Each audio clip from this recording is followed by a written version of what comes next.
Hello, my loves. I am Gabby, founder of GoNaturalEnglish.com, and we're going to do this again because last video there was something wrong with the audio. Thank you so much for bringing that to my attention. See, that was a big, embarrassing mistake on my part, but the important thing is when you make mistakes, you correct them. So just like English language learning, here we are correcting that audio mistake, doing this practice video again. We're going to take a quiz about the top 10 collocations. What on earth is a collocation, you ask? Well, it is simply the best kept secret in English fluency, because with collocations, when you learn collocations, you're learning words that go together. So naturally, you're going to double your vocabulary. Collo, by the way, is a prefix that actually means to stick together, like glue. Learning prefixes and suffixes and the root etymology of words is another great way to build your vocabulary, especially if you're taking a vocabulary quiz or something like the TOEFL or IELTS or any test where you need a big vocabulary. So if you're worried that your vocabulary is just too small to really speak fluently, this video is for you because we are going to test your knowledge of collocations, and through taking this fun quiz, you're going to learn new vocabulary, new collocations, and improve very quickly in under 10 minutes. This is going to be a fun quiz to practice speaking English together. You are going to listen to the questions. At the end of the video, I'm going to tell you the answers. These are fill-in-the-blank sentences. They're practical. You can repeat them with me, after me, as you like. Practice your speaking, listening, reading, writing. Yes, I also highly recommend that you take notes while you're watching this video. So grab a pen, grab your notebook, and let's go. Now, I get students asking me by email or in the comments all the time to work directly with them as your private tutor. And the reality is I wish I could work with everyone directly, but there is only so much time in the day. So here we are practicing together. And the next best thing is my workbook, the Go Natural English workbook that I will be releasing shortly. If you would like to learn more about how you can do these exercises with me and many, many more, there will be 100 exercises like this in the workbook.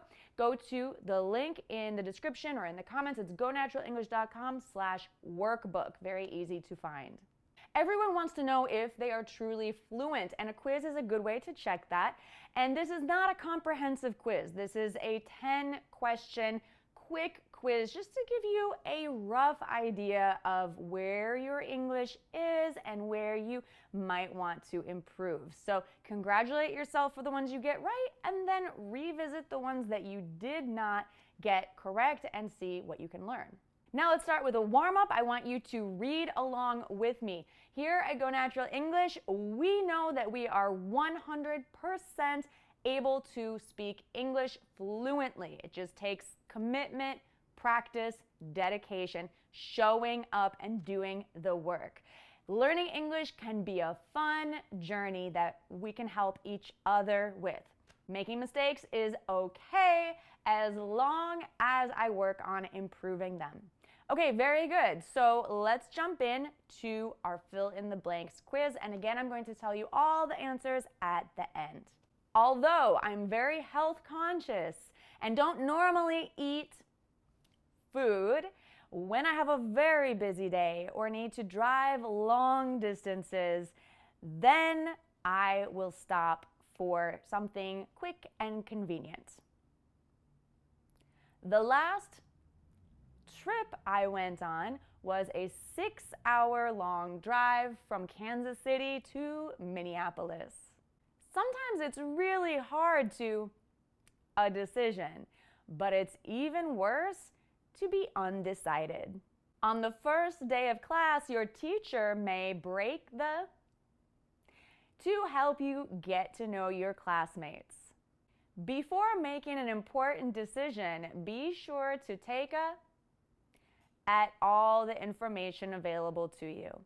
Do you think it's easier to ask for help or to a helping hand. Be careful not to miss the of this quiz. It's not a conclusive fluency test, but rather a quick quiz on collocations. If you're not feeling well or think you may have a cold, then please be careful not to spread germs to others.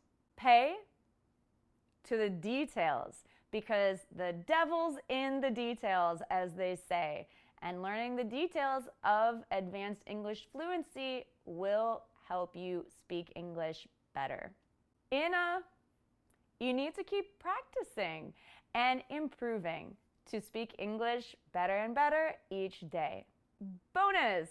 At the end of you can become fluent and confident in your English speaking if you just keep practicing here with me at Go Natural English.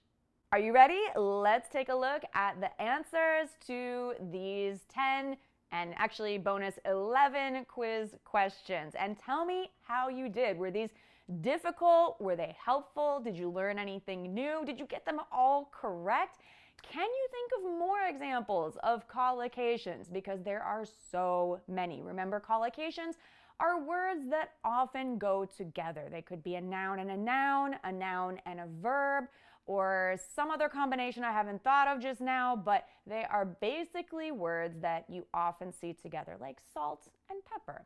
Okay, number one, I was talking about fast food. Fast food, commonly known as junk food. You may consider restaurants like McDonald's or Burger King to be good examples of fast food.